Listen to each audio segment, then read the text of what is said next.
예수님을 새롭게 믿게 되신 분들이 저에게 그런 말씀들을 많이 합니다. 그들의 삶이 많이 단순해졌다라는 그러한 얘기들을 많이 하십니다. 그것이 감사해서 하시는 분들도 있고, 그것이 좀 답답하고 불안해서 그렇게 말씀하시는 분들도 있지만, 예수님을 믿지 않다가 예수님을 믿게 되고 교회를 다니게 되면서 그들의 삶이 많이 단순해지고 많이 삶이 지경이 좁아지는 느낌을 받는다라는 그러한 얘기들을 많이 듣습니다. 이게 무슨 얘기냐면, 예수님을 믿지 않고 있다가 예수님을 새롭게 믿게 되면 그동안 여러 가지 살았던 많은 삶의 분야들, 삶의 지경들이 제약을 받는 것들이 이제 생기게 된다라는 것이죠. 하고 싶은 것, 예전에는 예수님 안 믿을 때는 뭐 마음대로 그 법에만 어긋나지 않는다면 뭐 충분히 할 수 있는 것이고요. 어디를 가거나 뭘 보거나 그런 것도 뭐 그렇게 거칠 것이 없이 할 수 있었는데, 예수님을 믿고 하나님을 제대로 믿어보려고 교회 좀 열심히 좀 섬겨보려고 하면 할수록 그런 많은 제약들을 느끼게 된다는 것이죠. 친구들도 그렇게 되어진다는 것입니다. 예전에는 친구들 만나면 뭐 술 마시지 않습니다. 우리나라는 참 희한하게 마시면 다 만나면 다 술을 마시는 그런 만남이다라는 것이죠. 그래서 술 안 마시려고 자꾸 피하다 보면 친구들이 점점 멀어지게 된다는 것이죠. 너무 멀어지게 돼서 친구들한테 야, 우리 술 안 마시고 커피만 마시면서 좀 만나면 안 되냐고 얘기를 해보면 씨알도 안 맥힌다는 겁니다. 그게 뭐냐고, 그게 무슨 재미냐고. 그러다 보니까 이제 차츰 또 요즘은 안 그렇지만 예전에는 토요일까지 일을 하고 주일만 놀지 않았습니까?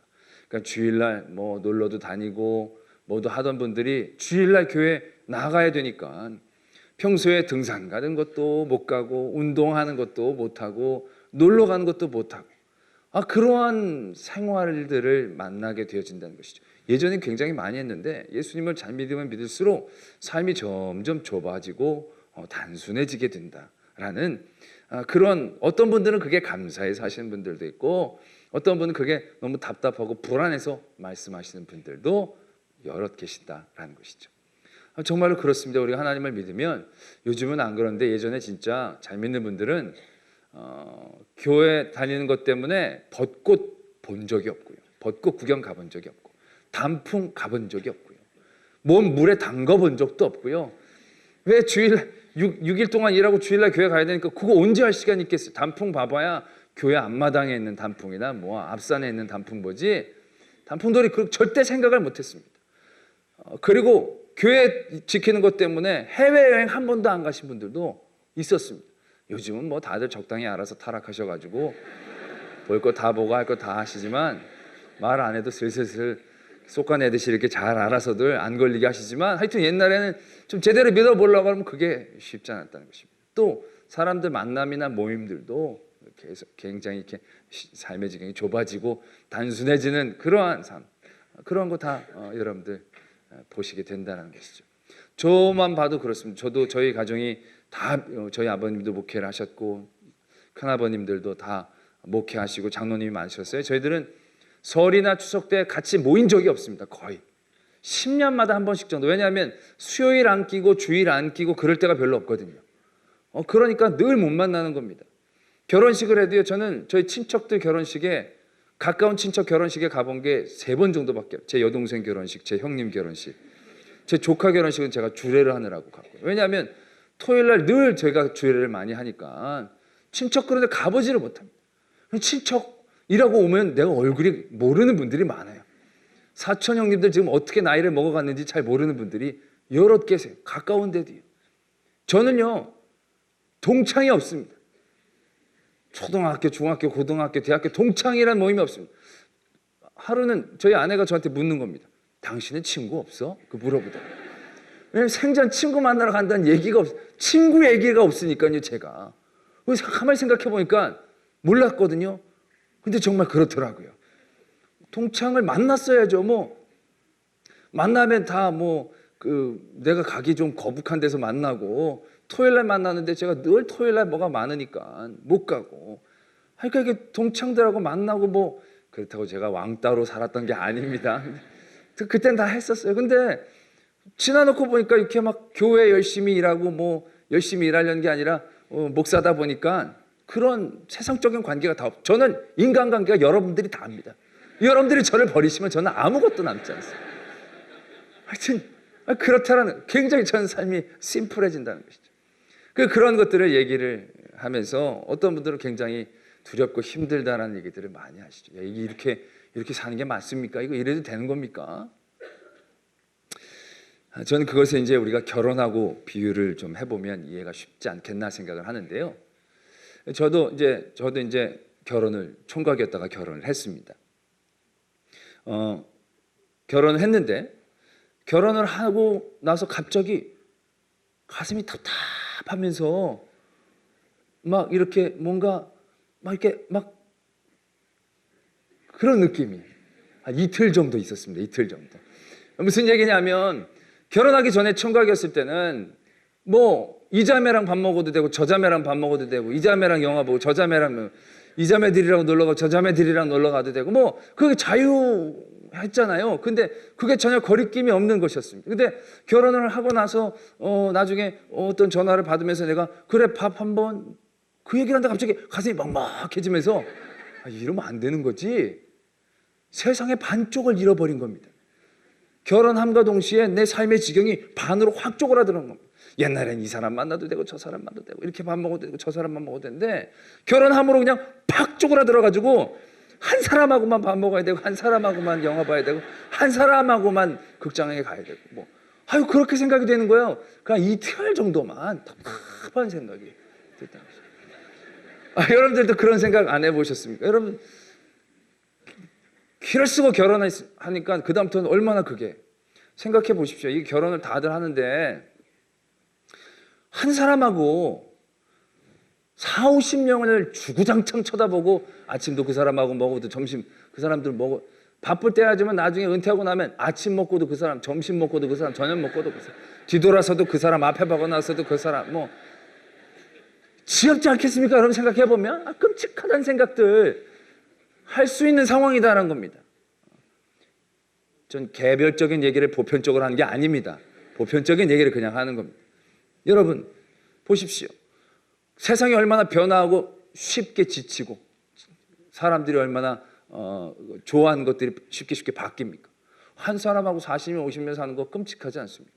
안 하고 젊은 우리 분들 중에 결혼 안 한 친구들 있으면 그 사람들 되게 자유롭지 않습니까? 아무나 밥 먹어도 되고 좀 마음이 그러면 그냥 짐 훌훌 싸가지고 여행 자기 혼자 가도 되고 얼마나 멋집니까? 근데 결혼하면 마음이 울적해서 여행 좀 가보려고 그러면 남편이 발목 잡고 애들이 발목 잡고 팔목 잡고 움직일 수가 없어요. 거기에 다 갇힌 겁니다.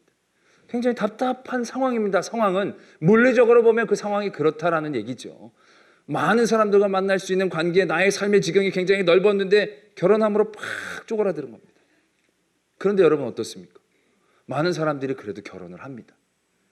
그럼 많은 사람들이 그렇게 한 사람하고 밥 먹고 한 사람하고 살고 한 사람하고 있는 걸 그렇게 자기의 지경이 쪼그라들었다고 생각하지 않는다는 것이죠. 분명히 그런 제약은 있는 겁니다. 그런데 여러분들 보십시오. 많은 사람들이 그렇게 홀로 멋있는 솔로를 지내다가도요 다 대부분이 결혼하고 싶어 합니다. 어디 매이고 싶어 한다는 거죠. 자유로움에 그가 지친다라는 얘기죠. 그리고 나서 결혼을 합니다. 결혼하고 나서도 우리가 말은 그렇겠지만 여러분 어떻습니까? 결혼하고 나서 40년, 50년 지난 분들이 직업 하나 50년 동안 봤으면 됐지 이제 좀 따로 좀 이렇게 합시다. 그게 아닙니다. 이상하게 가면 갈수록 늘 보고 싶고 늘 같이 있게 되어지는 관계라는 얘기죠. 신기하지 않습니까, 여러분? 삶의 지경이 좁아진 것 같지만 오히려 그 삶의 지경이 좁아진 것을 통하여 더 삶을 넓게 살고 있다는 느낌을 갖게 되어진다는 것이죠. 저희 아버님, 어머님도 원래는 같이 잘 안 다니셨습니다. 근데 요즘 보면요, 같이 50년 넘게 사셨는데도요, 더 찾으세요, 요즘 더 꼭 데려다니시려고 아버님이 그러고요. 어머님은 꼭 뭐라고 그러면서도 꼭 따라다니세요. 그 참 미안해. 이젠 좀 안 같이 다녀도 되는데 늘 찾게 되고 늘 함께 하게 되어지고 그게 얼마나 큰 비밀인가. 다 아는 비밀이죠. 다 넓은 지경으로 이 사람 저 사람 다 만날 수 있을 것 같지만 그게 우리가 생각하는 것처럼 우리가 생각하는 지경이 나에게 그러한 큰 행복과 나의 큰 유익을 계속적으로 주는 게 아니다라는 얘기죠. 저희 아버님 어머님도 원래는 같이 잘 안 다니셨습니다. 근데 요즘 보면요, 같이 50년 넘게 사셨는데도요, 더 찾으세요, 요즘. 우리의 믿음 또한 마찬가지입니다. 믿으면 우리의 삶의 지경이 분명히 좁아지게 된 것처럼 보여지게 됩니다.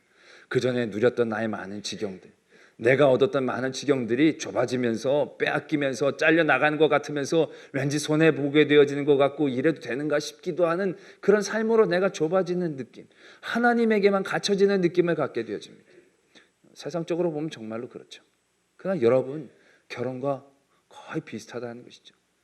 이 사람 저 사람 만나는 게 그때는 좋아 보일 수 있지만 나중에 가면 그건 아무것도 아닌 겁니다. 나중에 그 사람들이 큰 도움을 줄 수 있을 것 같은 관계지만 별거 아니다라는 것이죠. 이 사람 저 사람이 나에게 기쁨을 줄 수 있을 것 같지만 나의 남편 나의 아내가 나에게 가장 큰 위로와 또한 안식처고 기쁨이 되어질 수 있는 그것들을 경험할 때 그 지경들은 우리가 생각하는 것처럼 그렇게 즐겁고 좋은 게 아닙니다. 동창들 만나면 좋고 동창들을 통해서 도움도 많이 받고 하지만 제가 얘기 들어보면 동창한테 사기당한 것도 많아요. 주고받는 게 비슷비슷한 거예요. 그게 관계들하는 것이. 도움을 받을 수 있을 것 같은 나의 지경이 도움을 줄지 안 줄지 알 수도 없거니와 그것이 우리가 생각하는 것만큼 그렇게 신비하고 대단하고 좋고 아주 훌륭한 것들이 아니다라는 것을 우리들이 깨달아야 한다는 것입니다. 여행 다니는 것도 그래요. 여러분, 세상에 뭐 주일 빼먹고 여행 좋은 데 가면 얼마나 여러분들이 행복하고 좋을 거라고 생각하십니까? 세상의 아름다운 곳 보는 게 여러분들의 삶에 얼마나 큰 윤택함이 되어질 거라고 생각하십니까? 저도요, 웬만한 데 좀 다녀봤습니다. 제가 남미 이과수 폭포를 한번 간 적이 있습니다. 여러분들 가보신 적 있으세요? 말도 마십시오. 막 그렇게 많은 물이 쏟아지는 건 본 적이 없습니다. 물론 제가 다른 폭포는 잘 못 봤지만 진짜 엄청납니다. 조용한 가운데 막 힘들어서 갔더니 갑자기 가장 악마의 입이라고 얘기하는 거기 직전까지 갑니다. 물이 막 쏟아지는데요, 정신이 없습니다. 한 2분을 멍하게 있었습니다.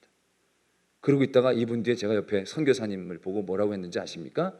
선교사님, 이제 밥 먹으러 가죠. 그랬습니다. 그게 별거 아니더라고요. 막 갈 때는 막 야 이것이다 그랬는데 보니까 사진에서 본 거랑 똑같아요. 별로 다를 게 없어요. 그리고 뭐 그거 본 기쁨이 그냥 남아가지고 힘들고 어렵고 왜 울적할 때 이과수 폭포를 바라보면서 내가 여기 갔었지, 물이 진짜 엄청 많지, 그러면서 기쁨이 되살아났냐? 그게 아니더라고요.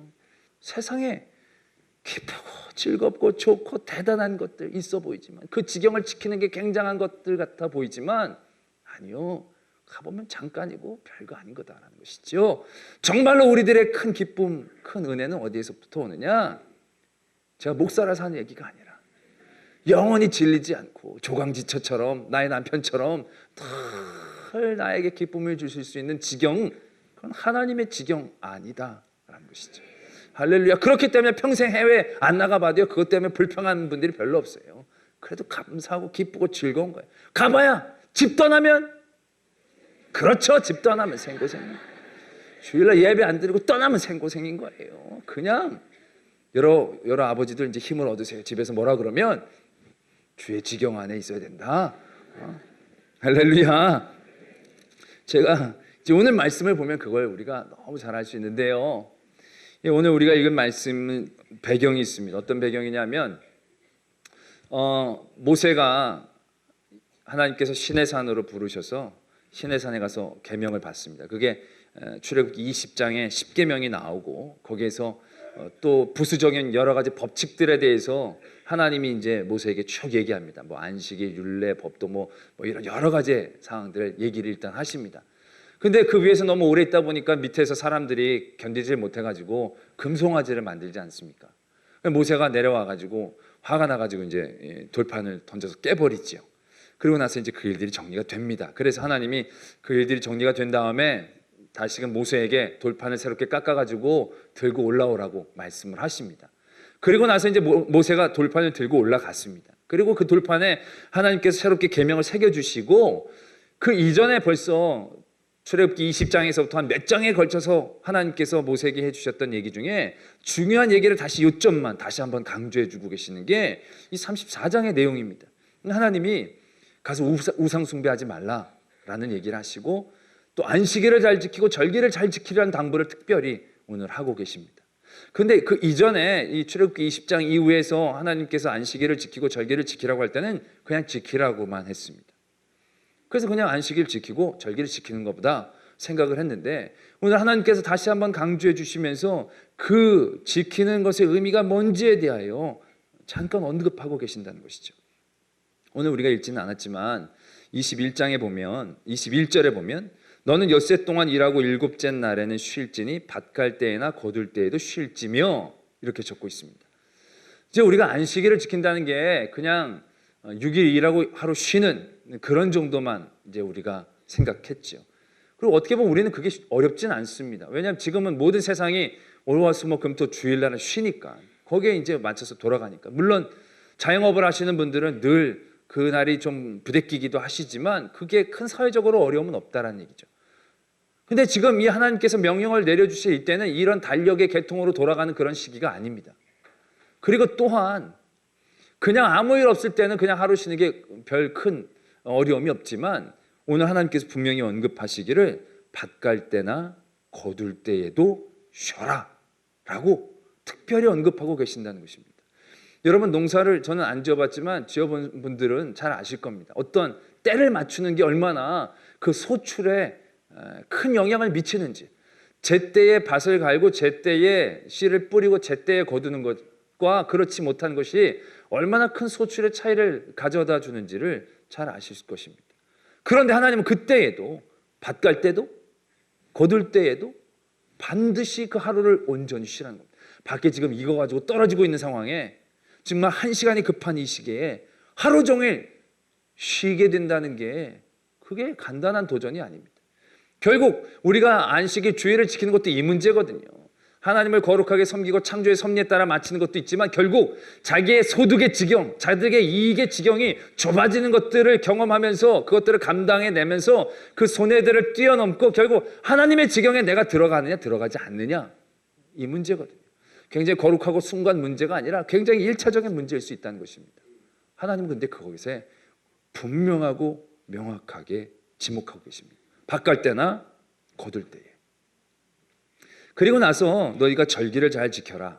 매년 3번 정도 절기를 지키라고 얘기하시는데, 절기가 3번인데 그 절기가 어느 때냐면, 한 번은 이스라엘 민족이 애굽에서 탈출한 그런 어떤 독립기념적인 그런 절기를 한 번 지키는 것이고, 한 번은 첫 수확을 거둘 때에 지키는 것이고, 또 한 번은 마지막 한 해의 모든 농사가 다 지어졌을 때에 그 절기를 3번 지키는 것입니다.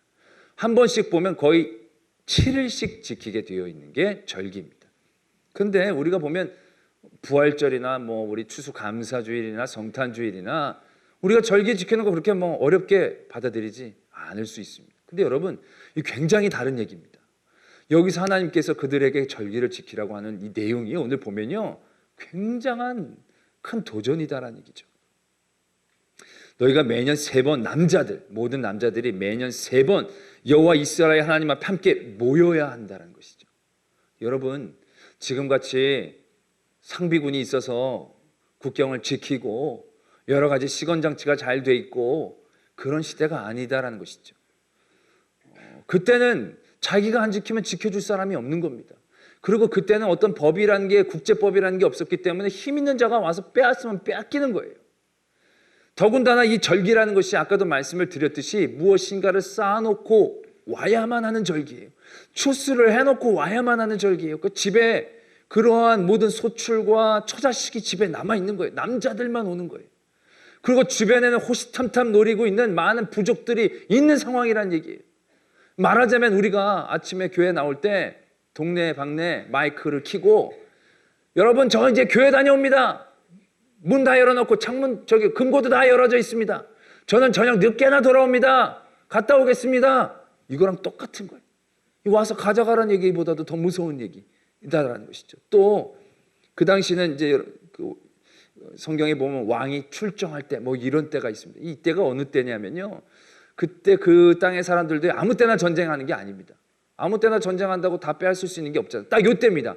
추수를 하고 난 다음에.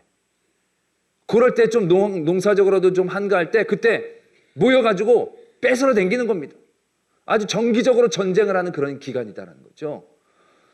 그 기드온 때에 보면 미디안 민족들이 모였을 때도 딱 소출을 추수하고 난 다음에 빼앗 것이 있을 때 그들이 모여서 빼앗으러 오는 겁니다. 절기는 딱 그럴 때 지킨다라는 것이죠. 이 얼마나 이게 황당한 요구인지 모릅니다. 근데 하나님이 뭐라고 분명하게 얘기하십니까?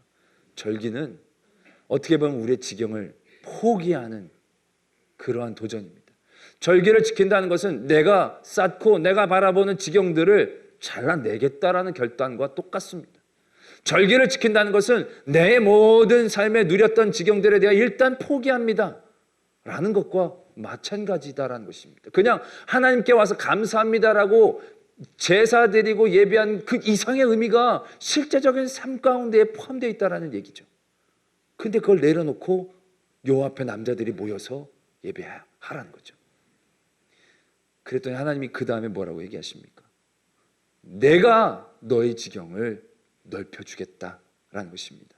그리고 너희들이 매년 3번씩 하나님 앞에 배우려고 올 때에 하나님께서 어느 누구도 너의 땅들을 탐내지 못하게 막아주실 것이다 라고 말씀하고 계신다는 것이죠. 우리가 우리의 지경을 넓히고 우리가 우리의 지경을 지키려고 하면 얼마나 잘 지킬 수 있었겠습니까?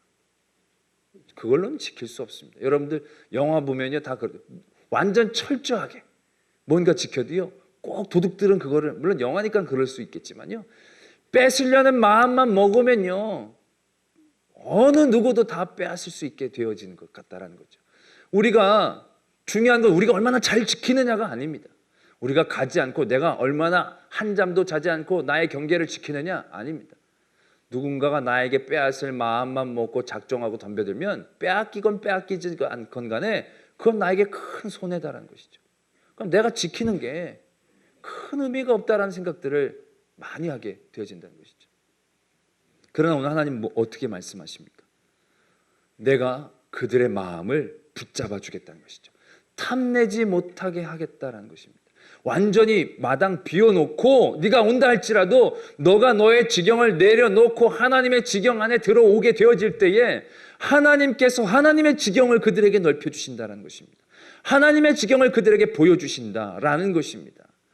여러분들이 여러분들 것들을 지킨다는 것이 얼마나 인간적인 한계를 갖고 있느냐는 것을 잘 알아야 합니다. 하나님이 지켜주시지 않으면 여러분들이 지키는 건 큰 의미가 없습니다. 누군가 마음만 먹는다면 아무것도 지켜낼 게 없습니다. 그러나 하나님이 그 마음을 다 막아주신다면 우리의 지경은 모든 사람들에게 열려있다 할지라도 하나님의 지경으로 경험하며 누릴 수 있게 되는 줄로 믿습니다. 예수님이 이 땅에 내려오셔서 사역하셨을 때도 그렇습니다. 예수님이 자기 지경을 만들면서 일하실 수도 있었을 것입니다. 자기 친한 사람 만나고 뭐 니고데모나 이러한 유력한 사람들도 만나가지고 자기 지경으로 일을 하실 수도 있었을 것입니다. 그러나 예수님은 자기 지경을 만드는 일에 힘쓰지 않으셨습니다. 제자들을 택하셨지만 제자들도 자기 사람으로 만드는 것이 아니라 하나님의 사람으로 만드는 데 집중하셨습니다. 예수님께서는 자기의 지경을 만드는 것이 아니라 하나님의 지경 안에 자기가 늘 순종함으로 들어가려고 했다는 것이죠. 결국 예수님은 자기의 지경을 지켜내지 못했습니다. 자기의 지경을 다 잃었습니다. 그러나 어떻게 됐습니까? 그 예수님은 하나님의 지경을 누리게 되었다는 것이죠. 하나님의 능력을 발휘할 수 있었다는 것입니다. 자기의 능력이 아닌 하나님의 능력을 힘입는 놀라운 역사를 이룰 수 있었다는 것입니다. 할렐루야. 바로 그것입니다. 우리가 세상적으로 생각하는 우리의 지경들, 넓히려고 하는 지경들, 우리가 도움을 얻으려는 많은 지경들이 있지만 그 지경은 솔직히 아무것도 아닙니다. 우리는 우리의 지경을 좁혀 하나님의 지경 안에 내가 들어오고 나의 지경은 내어놓아야 합니다. 그럴 때 하나님이 하나님의 분량으로 우리의 지경을 넓혀주십니다. 그런 예화 있지 않습니까? 어떤 애가 사탕 가게에서 사탕 집 주인 아저씨가 너 먹을 만큼 집으라 그러는데 안 집고 있었다는 거죠. 그러니까 주인 아저씨가 자기가 딱 집어서 줬다는 겁니다. 엄마가 물었죠. 너 왜 아까 집으라 할 때 안 집었냐? 자기 손은 작다는 거죠. 자기가 집은 자기 손은 작은 거죠. 그러나 주인 아저씨가 집어주면 엄청 많이 집어주잖아요. 바로 그거다라는 얘기입니다. 우리가 우리의 지경을 잡고 움켜쥐고 지키려고 한다면 우리는 고작 내 손 안에 있는 지경 안에서 늘 빙빙 돌 것이다라는 얘기죠. 그러나 그 지경을 놓고 하나님의 지경에 나를 맡기는 것입니다. 좁아 보이고 작아 보이지만 그 지경 안에 내가 들어갈 때에 놀라운 하나님의 은혜와 능력을 누릴 수 있게 되어지는 것, 그것이 성도의 의무이자 성도의 특권이다라는 것을 분명히 기억하셔야 한다라는 것입니다. 할렐루야. 내일 모레부터 특별 새벽 집회가 시작이 됩니다. 새벽에 일어나는 거 어떻게 보면 자기 삶의 지경을 많이 좁히는 것입니다. 피곤하게 만드는 것입니다. 별로 이득 없어 보이는 지경일 것입니다. 그러나 여러분, 우리가 나의 지경을 포기하고 하나님의 지경 가운데에 들어가 나를 도전할 때 새로운 세계가 열리게 되어질 것입니다. 내가 상상할 수 없었던 놀라운 하나님의 능력의 세계가 분명히 이루어질 것입니다. 교회 처음 오신 분 중에 새벽 기도에 특별 새벽 집회 참석하신 몇몇 분들이 저한테 말씀하신 걸 들은 기억이 납니다. 그분들이 처음에 새벽 집회 뭘까 싶어서 왔다는 거죠. 왔다가 깜짝 놀랐다는 겁니다. 세상에 이런 세계가 있는지 몰랐다는 거예요. 큰 문화적인 충격을 받았다는 겁니다. 왔더니 애들이 새벽에 성가대에 수북히 앉아가지고 찬양하는 거 보고 쟤네들은 북한 애들도 아닌데 어떻게 새벽에 저렇게 동원이 돼가지고 할 수가 있을까? 어찌 이런 세상에 있을 수 있나? 굉장한 도전을 받았다라는 것이죠. 그러면요, 우리의 지경으로 생각해봐야 얼마나 생각할 수 있겠습니까? 그러나 우리의 지경을 내어놓고 하나님의 지경에 도전하는 겁니다. 좁아 보이는 지경이지만 그 지경 안에 자기를 집어넣는 것입니다. 그러면 나의 시각이 아닌 하나님의 시각으로 바라보는 세상을 보게 되어지는 것이고 누리게 되어지는 것이고, 내 능력이 아니라 내 능력 밖에 있는 하나님의 능력으로 승리하는 성도가 되어질 줄 믿습니다. 꼭 새벽 집회 나오라고 이런 설교를 하는 게 아니라요, 우리의 모든 삶의 신앙의 모습이 그렇다는 것입니다. 하나님의 지경 안에 나를 놓고 세상의 지경, 내가 걱정한 것들을 포기하고 하나님의 절기를 지키려고 내려올 때 하나님이 그 지경을 더 지켜 넓혀주시고 또 내 것들을 탐하려고 했던 모든 사람들의 마음을 막아주시고 하나님의 것들로 온전히 누리게 하여 주시는 하나님의 은혜를 온전히 누리는 성도가 되어지기를 소망합니다. 기도하겠습니다.